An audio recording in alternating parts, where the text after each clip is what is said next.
Over the last couple of episodes of Unsealed, we've been breaking down the NBA battle between Electronic Arts and Sega Sports, or NBA 2K. The Live versus 2K battle during the PlayStation 2 era was primarily dominated by NBA Live. NBA Live was the dominant basketball brand for a long time, really starting all the way back in the 16-bit era and then through the 32-bit era. And it really got somewhat interesting during the PlayStation 2, Xbox, GameCube era before the guard started to change in the next generation with the Xbox 360 and the PlayStation 3.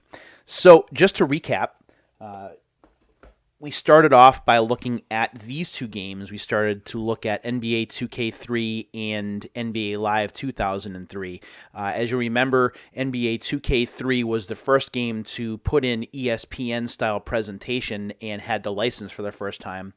Whereas with NBA Live 2003, this is the game that came with a music sampler CD. So that's a look at those two, and we did that episode first. In the next episode, or the last episode that we did, we looked at ESPN NBA Basketball versus NBA Live 2004. With NBA Live 2004, there was enhanced freestyle control here. Dynasty mode was added for the first time, and also the EA Sports Bio is introduced for the first time as well. It didn't last very long, only one sports year, but I thought it was a pretty cool feature. In terms of ESPN NBA Basketball, now we're talking the full ESPN presentation here, not to mention the introduction of 24/7 mode, ISO motion, and other features. So this was a pretty interesting sports year, I thought, and just like the battle between Madden and NFL 2K or ESPN NFL Football, I thought that the 2004 sports year was actually the most interesting and the year that really boosted both franchises. So that means we have just one set left. This is the last episode in this mini-series, and we're going to break down NBA Live and NBA Live 2005, and ESPN NBA 2K5. These are both brand new. This, just like the ESPN NFL 2K5 versus Madden 2005 battle, was the last time that ESPN and NBA Live would stop going head-to-head. The license would move away from 2K Sports as they had taken over from Sega Sports at this time, and 2K would actually have to go back to work and put together its own presentation for its games, which did take some time to put together. It was a long road between NBA 2K6 and what we see now in NBA 2K19 with guest commentators, a rotating selection of people in the booth, awesome replays, and more. So we'll go ahead and we'll take a look at ESPN NBA 2K5 first. I believe this is Ben Simmons on the cover, if I remember right. So here it's the number one rated pro basketball game, and that's important to note. In the 2003, 2004, and 2005, the 2K games were getting more recognition from reviewers. This was probably the more solid in terms of simulation than NBA Live was. As I talked about in my last video, NBA Live is more about accessibility. It's more about just being able to pick up and play the game without being overly complex. There were some simulation aspects, but at least in my opinion, it felt a little more arcade-oriented. There was more action. It was faster. Whereas with the 2K games, it was a bit slower. It was a bit more complex. The controls were starting to get more and more complicated, and it really wanted to bring the simulation aspect home, and I think it did a pretty good job with this. So when we take a look on the back, you see some screenshots there. We'll take a look at some of the features on the back. The Association, which is the redone franchise mode here, it's called a new benchmark in franchise gameplay, featuring unique simulation models and management of key team attributes, including weekly training, player personalities, and team chemistry, bringing an entirely new level of control to your NBA franchise. So this was the debut right here of the Association, something that would come in and out of 2K games afterwards. The next movement says here, experience a revolutionary difference in control between various types of players as this momentum-based movement system now takes into account a player's ability and physical makeup. So trying to get more into player physics with this particular game.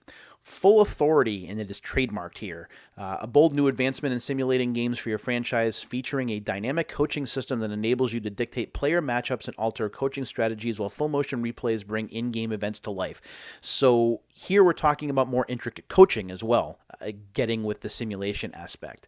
Isomotion squared, or Isomotion 2, is introduced here. Own your opponent on both sides of the ball with new crossovers, hop and spin steps, and up and under moves in the post while containing advancing ball handlers and forcing turnovers on defense.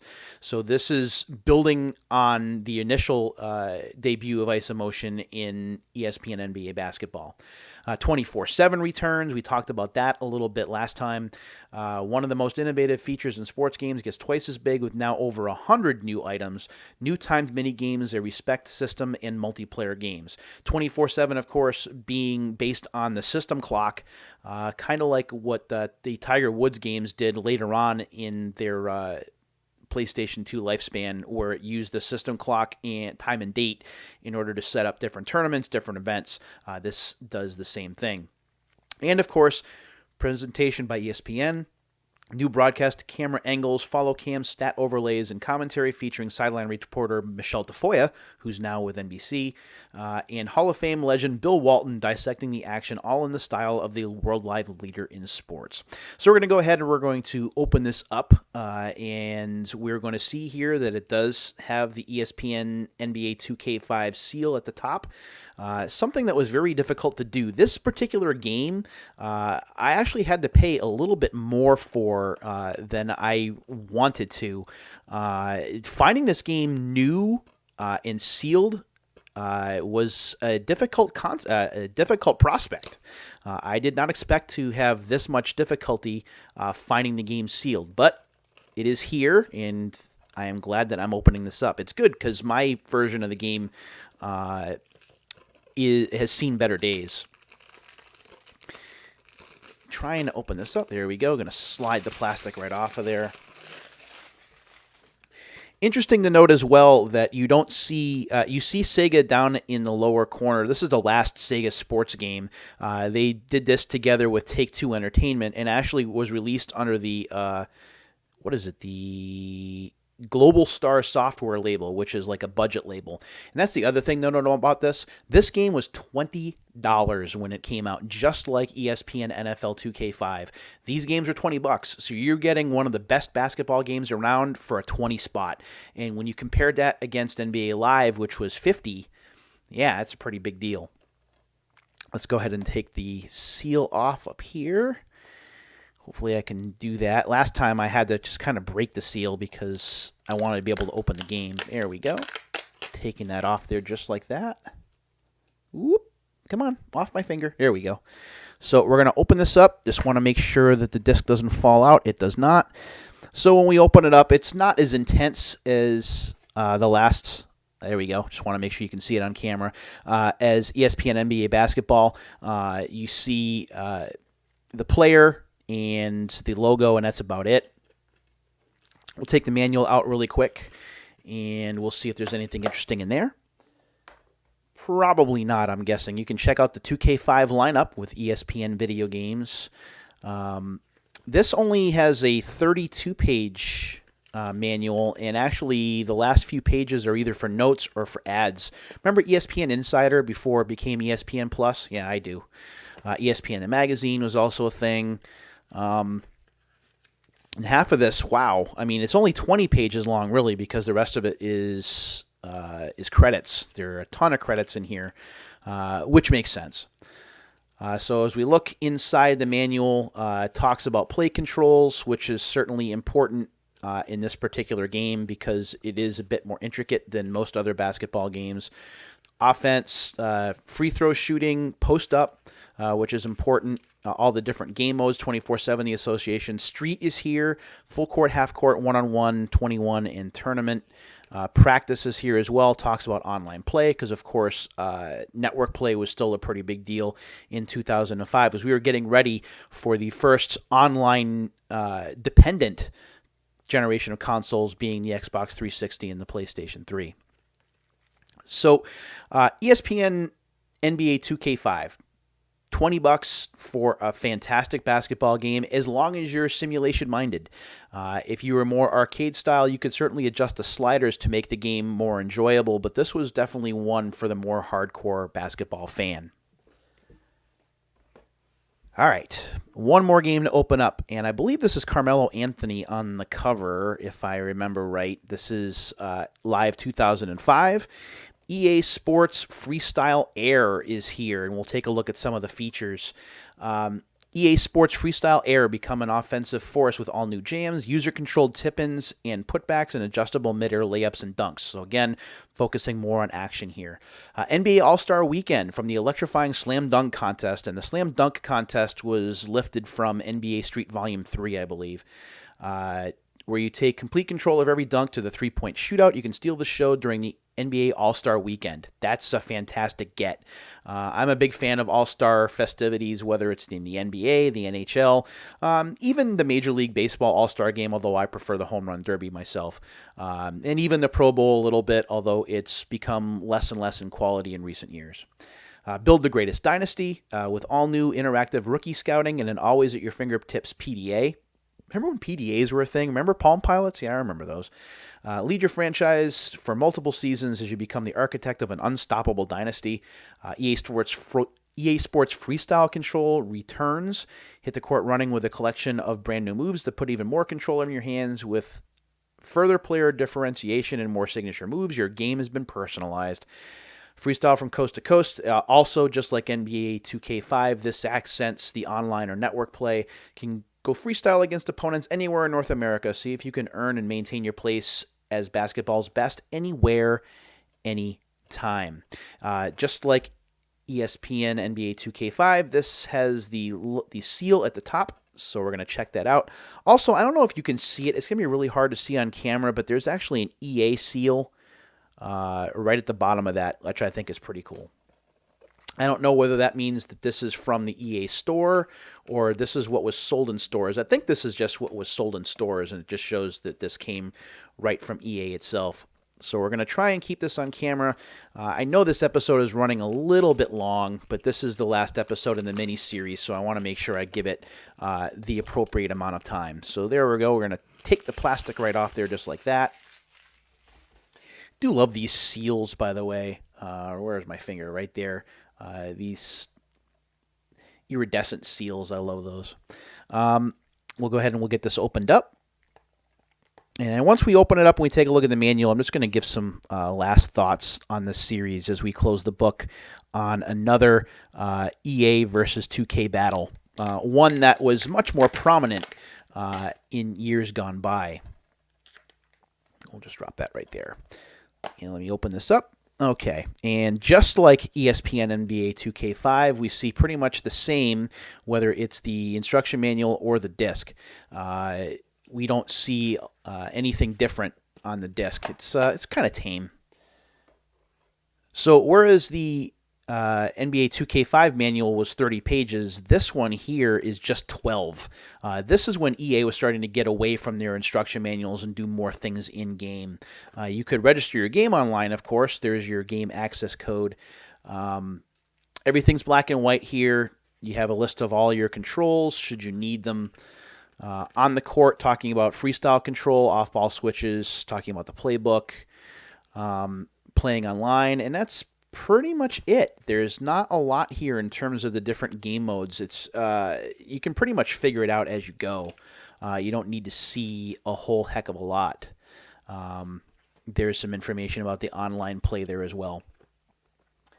So NBA Live 2005, definitely more along the action or arcade side with some simulation aspects thrown in. So for people that just wanted to get out on the court and ball, that was the game for them. The NBA 2K games were more about the simulation aspect, the realism aspect, thinking like a basketball player, reacting like a basketball player, maybe even making you a better basketball player in and of itself. The more that you play the game, learning the specific plays, learning how to post people up, things like that. And that's certainly fascinating. So we have two different ends of the spectrum, I think. And in the mid 2000s, I think that we were still on the action end of it. Not to mention the fact that NBA Live was it was ingrained in people's consciousness. As much as 2K was up and coming at that time, NBA Live was it was what people bought every year. Like they bought Madden every year. They bought NBA Live every year. They bought NHL every year. And while Sega Sports had done a really great job, Visual Concepts had done a great job of getting the 2K brand notable, it certainly had its work cut out for it because EA was just simply so dominant. Now, if you ask me, which of the two basketball games do I prefer? During this time, I think I prefer Live a little bit more, but again, that's my arcade roots talking. I'm a sports arcade kind of guy. The more realistic games I struggle with a little bit more because I was never an athlete in real life. So learning some of the basic skills takes a little bit more doing for me. I can learn to play them and I can play them okay, but I enjoy the action-y, offense-driven kind of game, and that's what the Live games were. That's what... although Madden was a little bit different, but even the NHL games, and I'm hoping to get to those in later installments, but EA's NHL games for a couple of years were more on the arcade end, whereas the NHL 2K games were more on the realistic end. So this brings the B-Ball Battle miniseries to a close. Unfortunately, after this, the ESPN license, as I mentioned, went away. NBA 2K6 was just what it was. It was the first game that was published by Take-Two alone. Sega had nothing to do with it. The presentation went back to the drawing board. The game looked pretty good by PlayStation 2 standards, but it was getting ready to make the jump at this point to the next generation of consoles when we're talking about the PlayStation 3 and the Xbox 360 and the Wii kind of sort of as well. So, before I go, very curious, now that we've done all of these games, were you back in the 2000s, or maybe even today if you want to talk about it, were you more an NBA Live person, or were you more an NBA 2K person? Did you like the arcade action, or did you like the realism? Or do you look for something that's kind of a melding of both, a huddle of both? I'd really like to hear what your thoughts are on those basketball games in general. If you have any memories of the games, I'd love for you to share them. I really do appreciate you guys checking out these videos. They're a lot of fun to make. I do still have plenty to get to behind me here. December is going to be a fantastic month, and I'm looking forward to sharing some of the stuff with you, including, fingers crossed, some really exciting stuff to share with you in less than a week, as I'm going to be doing a special before and after, or then and now, really, version of Unsealed with a PlayStation 2 game and a Switch game that are basically the same, but released many years apart. So that'll be a lot of fun to do. Thanks very much for watching. I really do appreciate it, everybody. And until the next time, my friends, take care.